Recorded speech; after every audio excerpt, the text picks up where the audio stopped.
Hi అందరికీ. ఇక్కడ నుంచి మన ఛానల్లో అయితే స్టిచ్చింగ్ వీడియోస్ రాబోతున్నాయండి. సో ఈరోజు క్లాస్ 1 అనమాట. ఈ 1లో ఫస్ట్గా బ్లౌజ్ యొక్క ఎమ్మింగ్ చూపించబోతున్నా. ఈ వీడియోలో చూపిస్తున్నట్టు బ్లౌజ్ ఇట్లా ఫింగర్స్తోని ఇలా కొద్దిగా కింద లైన్ కొద్దిగా లైట్గా కనిపించేటట్టు సూదితో తీసుకోవాలి. ఇలా తీసుకుంటే నీట్ ఫినిషింగ్ వస్తుంది. చేస్తూ ఉంటే చాలా ఈజీగా ఉంటుంది. ఎమ్మింగ్కి ఎప్పుడైనా 2 లైన్స్ థ్రెడ్ తీసుకోవాలి, లేదంటే చాలా ఈజీగా దారం తెగిపోతుంది. ఫస్ట్ ఒక వేస్ట్ క్లాత్ తీసుకొని దాన్ని ఫోల్డ్ చేసి ట్రై చేశాక మళ్ళీ మంచి బ్లౌజ్ పైన ట్రై చేయండి. మనకి స్టిచ్చింగ్ చేయాలంటే చాలా ఓపిక ఉండాలండి.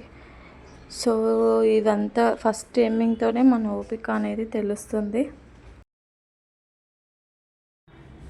నా ఛానల్ని సబ్స్క్రైబ్ చేసుకోండి. నెక్స్ట్ వీడియో కోసం కామెంట్ చేయండి. Thank you for watching.